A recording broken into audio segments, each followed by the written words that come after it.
Did you know that the circulatory system is a vast network of organs and vessels that is responsible for the flow of blood, nutrients, oxygen, and other gases, and hormones to and from cells? Without the circulatory system, the body would not be able to fight disease or maintain a stable internal environment. While many view the circulatory system as simply a highway for blood, it is also known as the cardiovascular system. It is made up of three independent systems that work together: the heart, lungs, and arteries, veins, coronary, and portal vessels.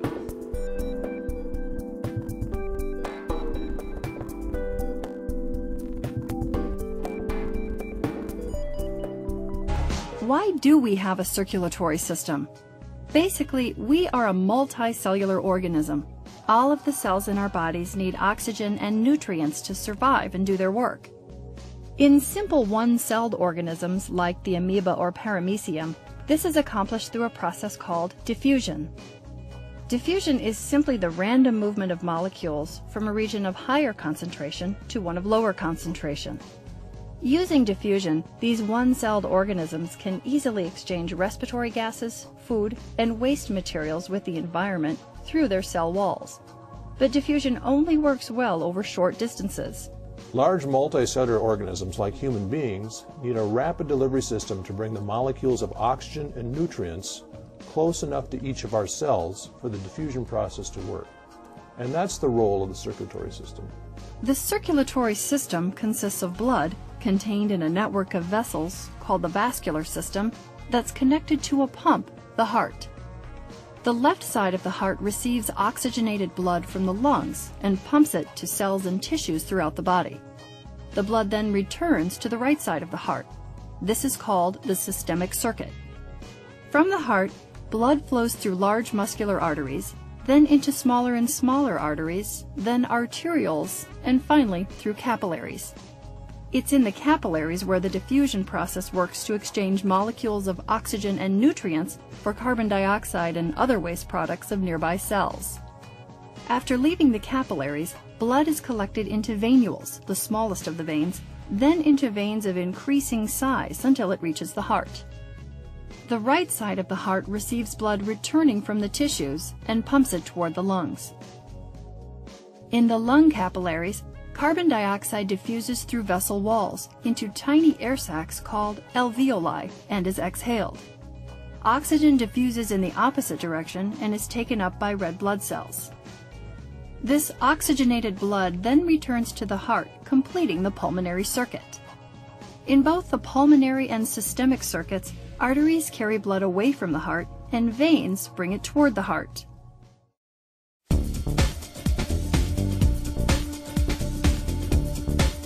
Blood is considered a fluid connective tissue that functions to distribute substances critical to life to cells throughout the body.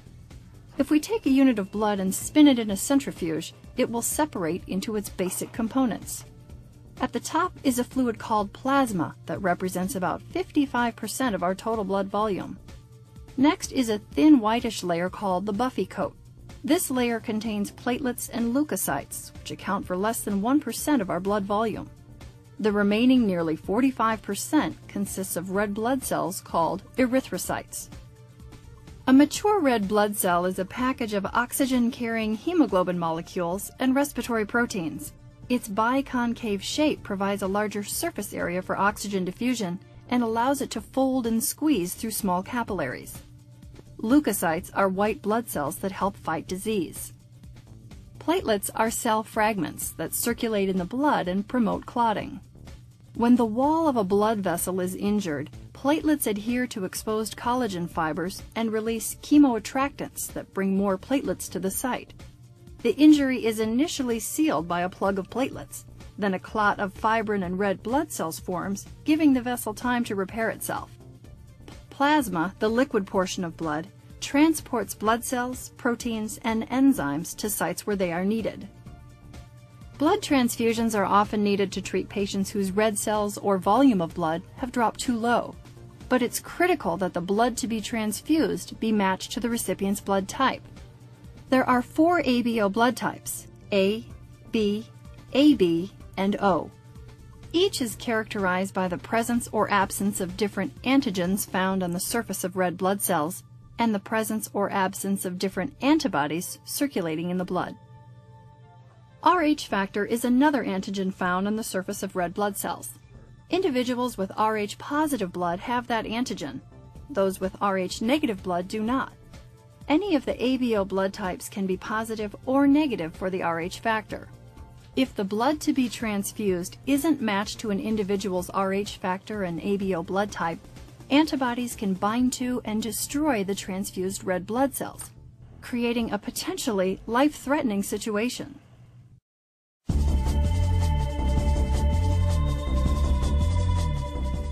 Red blood cells are packed with hemoglobin, an iron-containing protein molecule that transports oxygen. Each red blood cell is estimated to hold about 280 million hemoglobin molecules. And each hemoglobin molecule can bind up to 4 oxygen molecules. Affinity is the term used to describe hemoglobin's ability to bind oxygen. Once one molecule of oxygen is bound, it's easier for hemoglobin to bind others. This is called cooperative binding. Capillaries deliver oxygen and nutrients close enough to individual cells for the diffusion process to work. Outside the capillary, cells are at rest, and so they don't require much oxygen. Oxygen partial pressure there is at about 40 millimeters of mercury, only slightly lower than it is inside the capillary. Hemoglobin molecules react accordingly, releasing only one of their 4 molecules of oxygen. When a person is active, cellular respiration increases. More oxygen is used to make energy. As a result, there is an oxygen deficiency in these tissues, and the partial pressure of oxygen falls.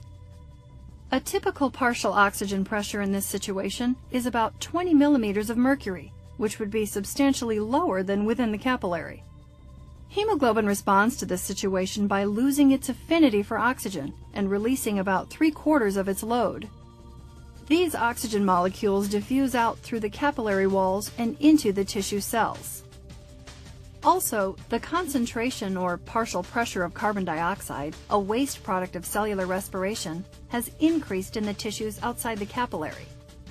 This increases hemoglobin's affinity for CO2 molecules, and it binds them in place of the oxygen it's given up.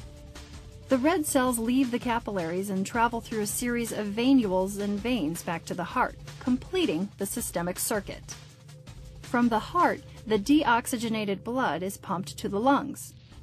In the lung capillaries, hemoglobin loses its affinity for carbon dioxide, allowing the CO2 molecules to diffuse into the lungs. This happens because the partial pressure of carbon dioxide in the lung is lower than it is in the capillary. At the same time, partial oxygen pressure in the lungs is significantly higher than in the capillary. This pushes oxygen molecules to diffuse from the lung to the capillary where hemoglobin binds them. From the lungs, the oxygenated blood returns to the heart, where it will be pumped again throughout the body to supply tissues with the oxygen they need for respiration.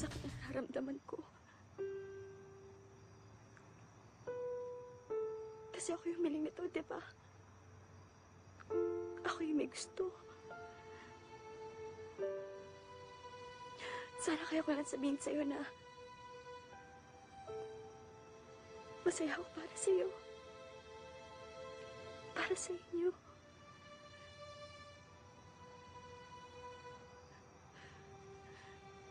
Sana kaya ko. Sana kaya ko.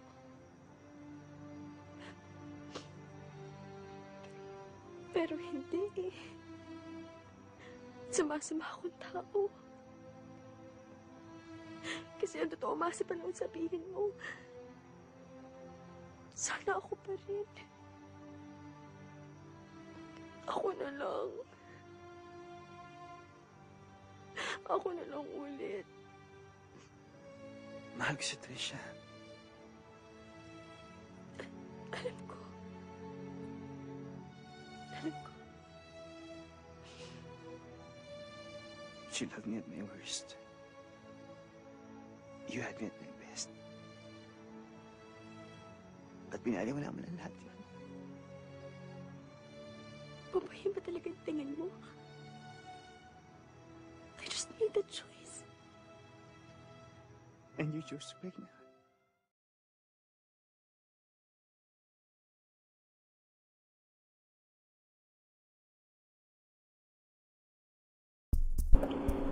Circulatory system and the human heart. In this video, we will learn about heart. The heart is an organ which beats continuously to be able to pump for the transport of blood, which carries other substances with it. As long as a person lives, the heart works like a pump non-stop. The heart is located at the chest cavity with its lower ribs slightly tilted towards the left. The heart is typically the size of fist. There are 4 chambers in the heart. The 2 upper chambers are known as the atria or the atrial, and the 2 lower chambers, ventricles. The partition between the chambers helps to avoid mixing up of the blood rich in oxygen and the blood which is rich in carbon dioxide. The blood flows from the heart to the lungs and then back to the heart, from where it is pumped to the rest of the body. Blood cells are made in the marrow inside your bones. New cells are made every second. Your bone marrow makes more than 100 million new blood cells every minute. The color of blood comes from its red blood cells, which contains iron, bearing red pigment, hemoglobin. The red blood cells are workers.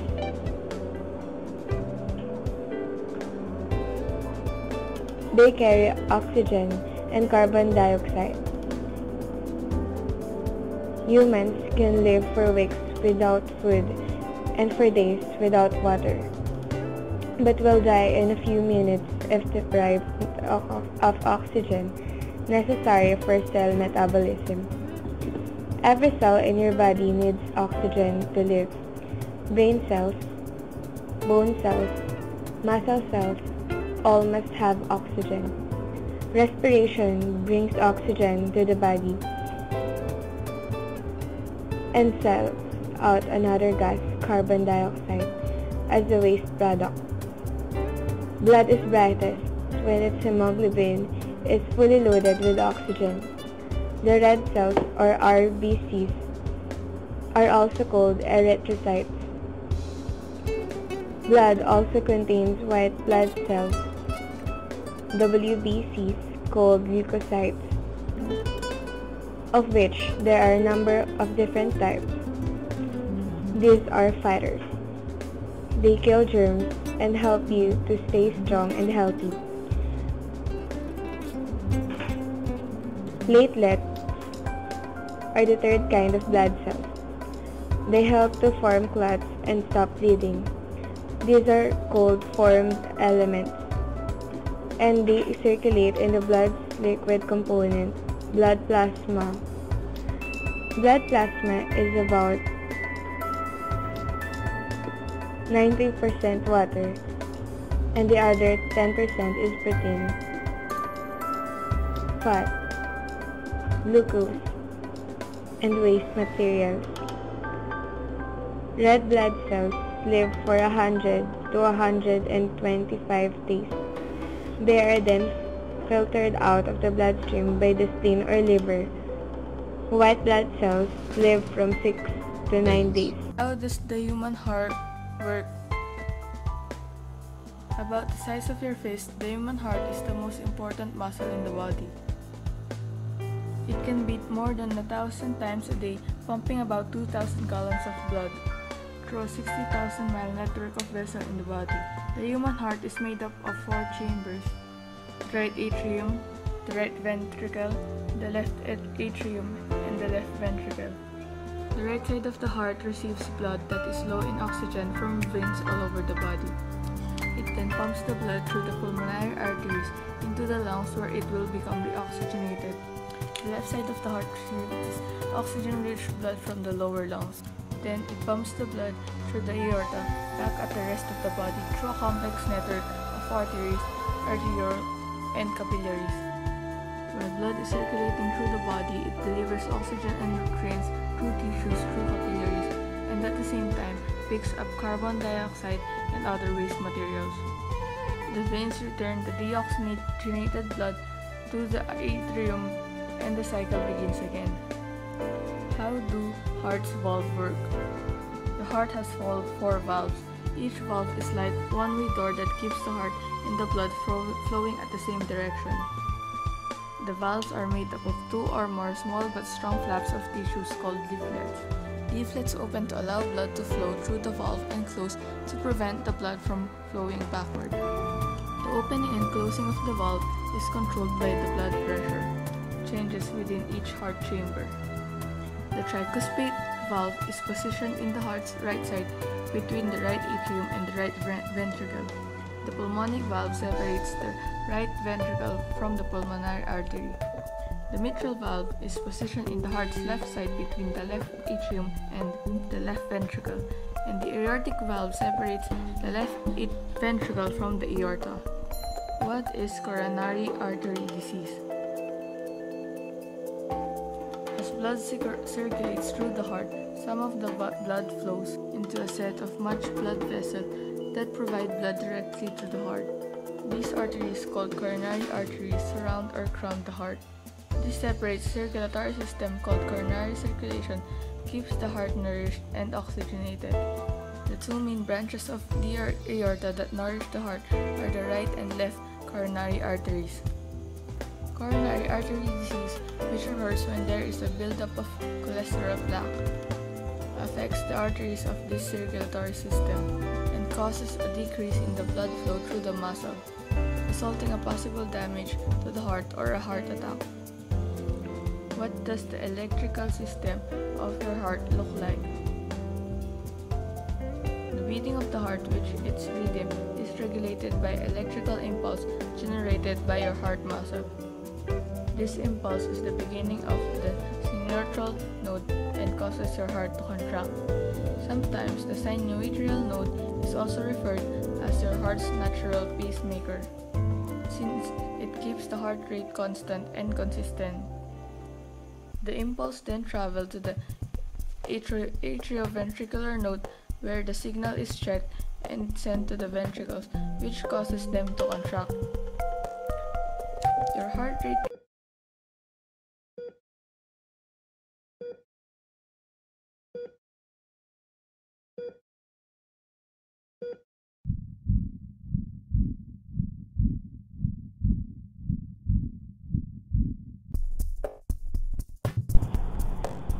Our hearts tirelessly work for us through our lifetime, always at our service. It is a continuously working pump which generates pressure to push and distribute blood to all the tissues of the body through blood vessels. It receives deoxygenated blood for purification from the veins and pumps out oxygenated blood for tissue metabolism through the arteries. Thus, both arteries and veins play an important role in the flow of blood. The pumping action of the heart creates a definite pressure on the cardiac muscles, forming the heart wall which causes the blood to flow through the arteries. This is called as blood pressure, popularly known as BP.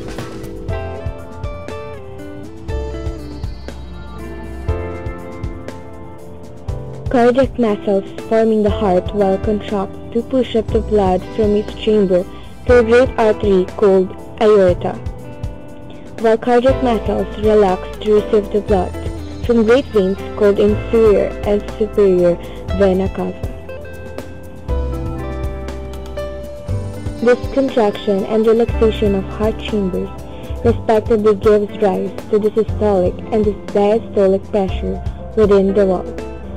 Systolic pressure indicates pressure the heart generates to pump blood to the rest of the body.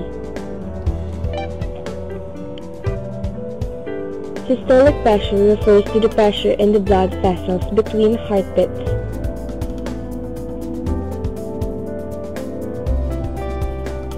Blood pressure is expressed in two separate figures.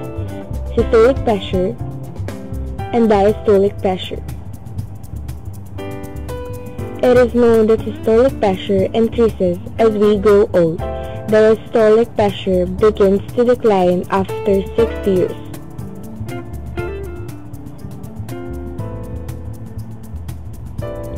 However, the force with which the heart pumps increases when there is an increased amount of blood supply to various tissues, like in the case of exercise, or when normal blood flow has to occur through narrowed blood vessels as indicated in atherosclerosis. This gives the increase of blood pressure or hypertension.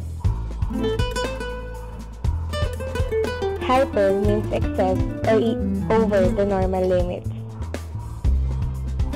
Hypertension can be temporary, only to meet the required amount in the case of exercise. It is a sign that the heart and arteries have to overwork. Significantly, it is persistent that hypertension leads to various diseases. Hypertension is one of the leading killing diseases in the world today. Hey, there is no reason to be alarmed.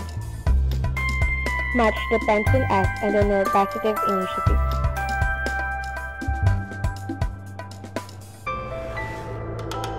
Our present discussion is about causes, signs, symptoms, complications, and modes of management of hypertension. First things first. Let us know the criteria to turn out blood pressure as hypertension. For an individual's systolic blood pressure measuring 140 ml mercury and diastolic blood pressure measuring 90 ml of mercury greater can be referred to as hypertension. Higher levels of this is alarming and should be paid with immediate attention. Ignoring it increases risk to various health complications. Blood pressure is measured with sphygmometer. Pressure cuff is applied to the arm, and the cuff pressure just about where the arterial pulsion at rest disappears is slowly increases. This marks the time when artery made to collapse temporarily by manual pressure. Then, pressure is slowly released to listen to the typical sound produced with the help of stethoscope. Appearance and disappearance of this sound have to affect systolic pressure and diastolic pressure. So we come to the next question. When and how do we test ourselves? Blood pressure readings should be taken while at least without any stimulant, like coffee, tea, or smoking. A minimum of 2 readings should be recorded at average on 2 different occasions. If these readings are above specified value, then it is indicative of hypertension. You can be self-reliant and take these readings at home, so that occasions of sudden increase in blood pressure can be timely recognized and immediate remedial actions taken. The causes of hypertension. This video is intended to provide basic information about abnormal blood pressure causes, especially unhealthy lifestyle choices that can result in problems with your circulatory system in particular and your health in general. Blood pressure is often simply called BP. These terms will be used interchangeably in this video. Abnormal blood pressure puts you at risk for a variety of disorders and conditions, of which can be life-threatening. When most people hear the words abnormal blood pressure or unhealthy blood pressure, they tend to think of high blood pressure or hypertension, which is BP that is higher than normal. But abnormally low blood pressure causes risk to your health as well. It is much less common than high BP. However, so we'll focus on the causes of high blood pressure in this report. The exact causes of high BP are something of a mystery, but we know that hypertension usually occurs when artery walls thicken and blood has less room to circulate through them. As a result, the heart has to work harder to push blood through your circulatory system. High cholesterol levels in blood, which often result from eating certain foods, are among the most prominent causes of high blood pressure. Fatty substances in cholesterol stick to artery walls. As the walls grow more narrow, the heart has to work harder to push blood through them. As a result, the pressure against the wall of the arteries increases. Family history seems to play a role in determining who gets hypertension, but lifestyle choices matter too. Certain foods are likely to cause high unhealthy blood pressure level. Fatty foods that contain a lot of density lipoproteins, also known as LDL or bad cholesterol, are major contributor of hypertension. LDL cholesterol collects along artery walls and can even block arteries to the point where effective blood circulation is compromised. Food that comes from animal sources are generally higher in cholesterol than vegetable, fruits, nuts, and grains. Obesity and lack of exercise often contribute to high blood pressure too. Someone who exercises regularly will force rapid blood circulation, which not only strengthens the heart but helps flush fatty substances from the arteries. At any given time, an obese person will have more fat circulating in their blood. Therefore, more fatty substances are present that are likely to clog up the circulatory system. Drinking excessive amounts of alcohol will almost certainly contribute to hypertension. Most alcoholic beverages also contain a lot of calories, which put on extra pounds of fat in most individuals. Kidney problems or kidney disease can also trigger hypertension. Over time, high BP tends to damage blood vessels throughout the circulatory system. When such damage occurs in the kidneys, they might stop functioning properly. Waste, toxins, and fluids build up because they aren't removed from the body. This causes BP to go up. Controlling high blood pressure is a matter of controlling the causes, but if lifestyle changes don't work, blood pressure medications are widely available by prescription.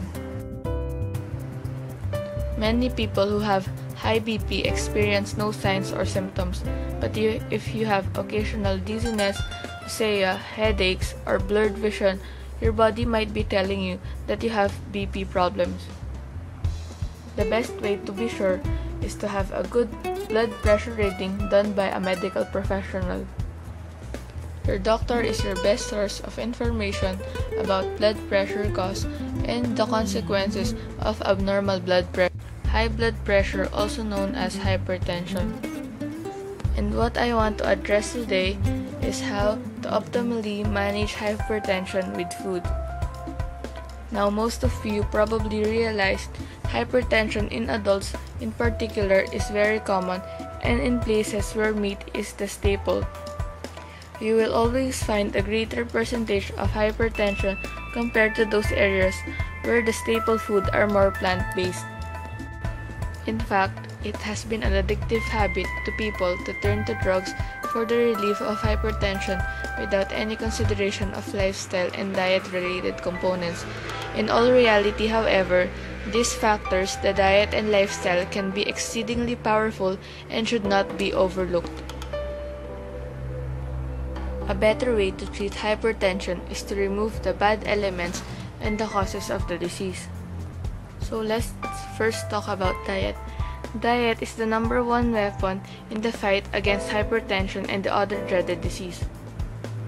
It's a must for individuals, for people with hypertension, to follow a well-balanced diet, along with low sodium, adequate exercise, and enough sleep. You want to avoid the sources that contribute to hypertension, such as drinking alcohol, smoking, too much worrying, lack of sleep, a high sodium diet, lacks of animal-based foods, and foods that are high in fat. Among all foods, Meat and eggs are known to cause high blood pressure the most. Truly, by changing your diet to a plant-based food, you will surely notice a big difference in your health. A diet that is low in protein, low in sodium, low in fat, free from cholesterol, has actually shown superior to lower blood pressure and decrease blood clotting. In fact, having at least 3 servings of fruits every day will be very powerful to help you prevent having hypertension or worsening hypertension. Fruits with potassium, calcium, and magnesium will be very helpful. And these fruits includes pineapple, mandarin, lemon, apples, grapes, raspberries, kiwi, pomegranate, prickly pear, cherry, cranberry, strawberry, apricots, dates, prunes, watermelon, potatoes, avocados, cantaloupe, bananas. All of these are known to be very effective to help reduce hypertension. And vegetable as a whole is oftenly known as miracle foods because vegetables treat, reverse, and prevent so many diseases. So, having a diet that is plant-based is highly recommended for patients with hypertension. Eating the vegetables raw is at its best form because cooking it destroys some nutrients. Also, beware of canned vegetables because they often contain a lot of sodium, which should be avoided if you have hypertension. There are a lot of vegetables in particular that are known to be effective for hypertension.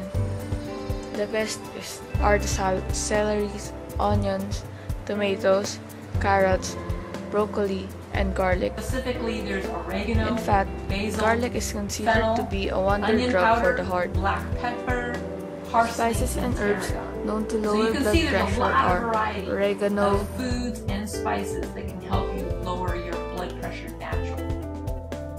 So let's talk about the food So that's let's talk influenced about by the food that should be typical avoided. American diet. Processed Should foods be such avoided. as hot dogs, bacon, bologna, ham, sausages, luncheon meat, and corned beef should be avoided.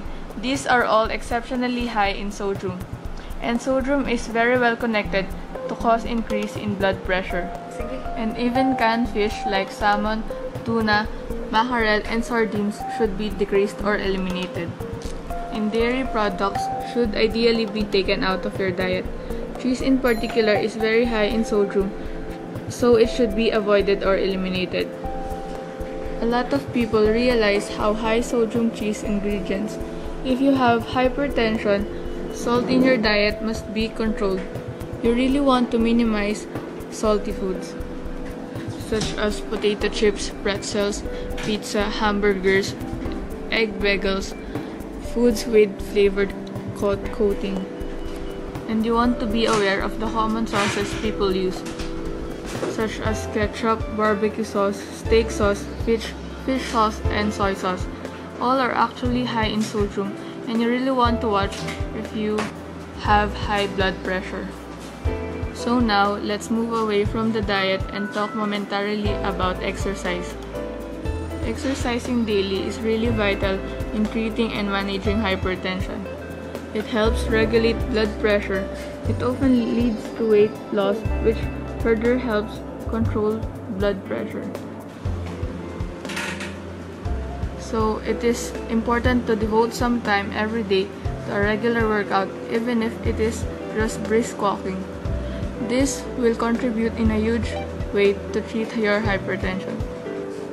So if you do suffer from hypertension, you are recommended to strictly follow a well-planned balanced diet based on the guidelines we provided. You will benefit immensely by committing to a regular exercise routine, and many people actually adopt a healthy plant-based diet and successfully lose.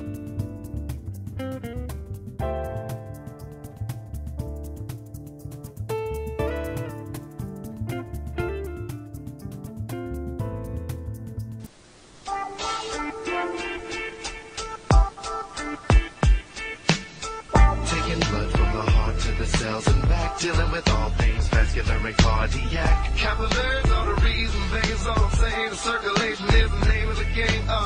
Taking blood from the heart to the cells and back, dealing with all things vascular and cardiac. Capillaries, arteries, and veins, all I'm saying. The circulation is the name of the game. And let me start from the heart, cause that seems smart. It's not hard to see, that is the most important part. The first step is to gather up oxygen, sends blood to the lungs, back to the heart again. Next up, we'll talk about the arteries. They take blood from the heart to where it's gotta be. The biggest artery, the main transporter, right next to the heart, is called the aorta. Taking blood from the heart to the cells and back, dealing with all things vascular and cardiac. Capillaries, arteries, and veins, all I'm saying. The circulation is the name of the game.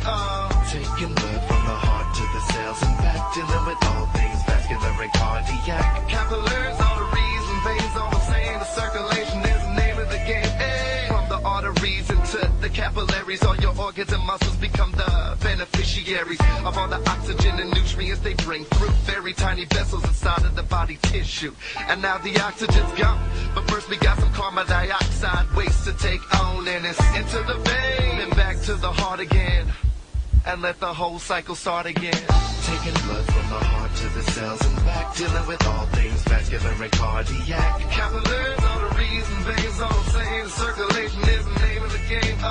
Taking blood from the heart to the cells and back, dealing with all things vascular and cardiac. Capillaries, arteries, and veins, all I'm saying. The circulation is the name of the game. Hey. Taking blood from the heart to the cells and back, dealing with all things vascular and cardiac. Yay, yay.